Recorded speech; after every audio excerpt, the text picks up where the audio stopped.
Long live King Arthur! Good afternoon, everybody. It's the Media Guy back with another fantastic movie and TV review. Today I'm here to share my thoughts on Walt Disney's The Sword and the Stone. Now, I assume that you guys might have heard of this Disney movie before, or at least a bunch of other variations of this classic story of the same name.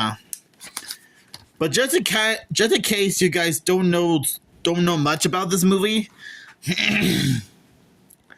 dazzling color and brilliant animation bring the medieval legend of King Arthur to life in The Sword and the Stone, with a force full of charm, spectacle, and wizardry. Disney's classic tale encourages up delightful entertainment for all ages.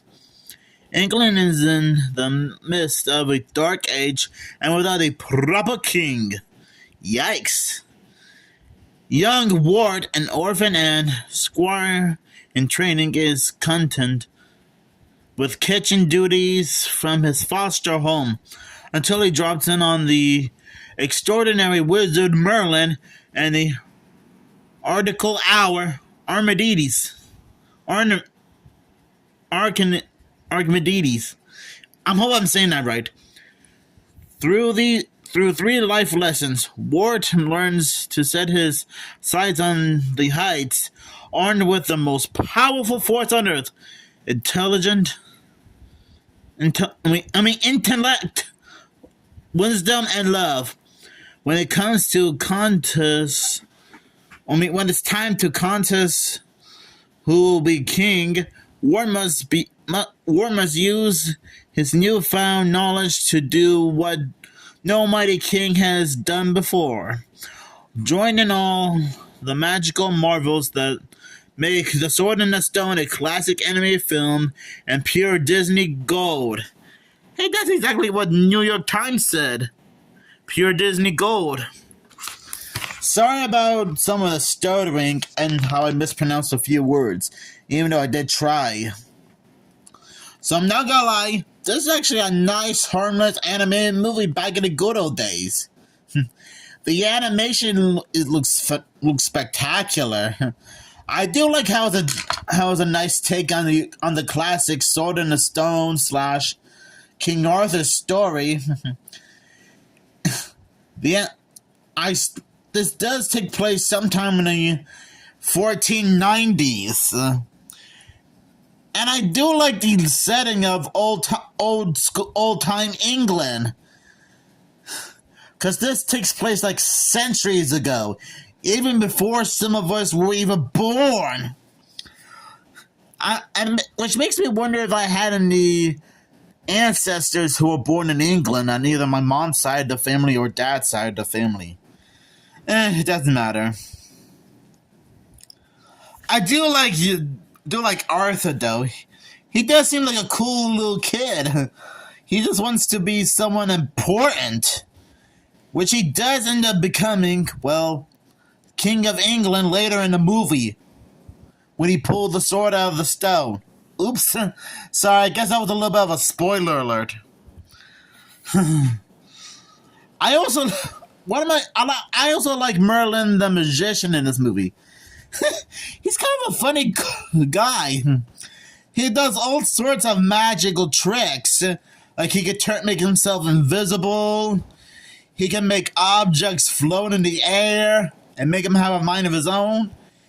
He can turn into various animals like a mouse, squirrel, bird, tiger, whatever.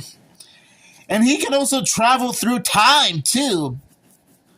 He even teaches Arthur about some of the things that may not have existed yet, like a locomotive's train and an airplane. So I'm guessing he's kind of like Doc Brown from Back to the Future, in my opinion. And yeah, I know that you guys are already going into the comments section, pointing out that it is a little bit weird for me to compare Merlin with Doc Brown, or the other way around. But still, he does seem to know a bit of knowledge of the future centuries from now. I actually do like a little fourth wall break when during the end of the movie, when when Merlin said that when Arthur became king of England by pulling out the sword, it'll go down in history and someone might make a movie out of it. Motion picture even. Okay, I'm not sure if that was like intentional or not. And yeah, I know you guys might say that it technically doesn't count as a fourth wall break. But you know what? I'm just gonna count it as a fourth wall joke.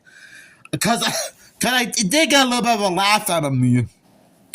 And I guess there were a few times where most, not all, but most Disney movies can probably break the fourth wall from time to time. Or at least be a little bit self-aware or something. If you know what I mean. I actually do like the villain of the movie, Madame Mim.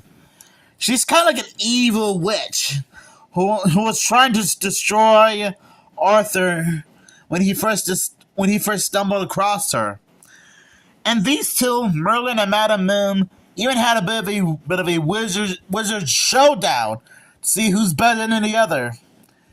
And when she turned into a dragon, we almost thought that she almost killed him. But thankfully, Merlin had a sneaky trick up his sleeve by turning into a bit of an unknown disease that made her sick. Talk about being clever! And yeah, even though she doesn't appear in the movie that much, I think she had I don't know, maybe 8 or 10 minutes of screen time or something. She does seem a bit menacing though. And you know what? I gotta admit, The Sword and the Sword is quite a fun Disney animated movie for all fans alike. And sure, maybe you guys are not big King Arthur fans or experts, which that's totally understandable. But I honestly think The Sword and the Stone is a fun Disney film, and that's what it is. I'm sure this movie is perfect for everyone, especially for everyone who lives in the United Kingdom, like JB and Millie. And JB and Millie, if you're watching this, I'm not sure if you guys have saw The Sword and the Stone at some point. Maybe you have, or probably don't remember much about it, but don't worry. Just in case you don't remember much about this movie, I highly recommend you checking it out. Just in case, you know? So yeah, The Sword and the Stone is a great movie. I think it's one of the greatest movies ever. Great animation, great story, a lot of great characters to enjoy and remember. And for some reason, I thought for sure I had a DVD of this movie somewhere. I probably must have gave it away or something. But anyways, I'll probably give this movie 5 London crowns out of 5. Because that's how amazing this movie is. And who knows, maybe I might do a second look review of this movie at some point. Depending on what I'm doing. So yeah, make sure you guys have a fantastic... Sorry for the stuttering. I hope you guys have a fantastic day.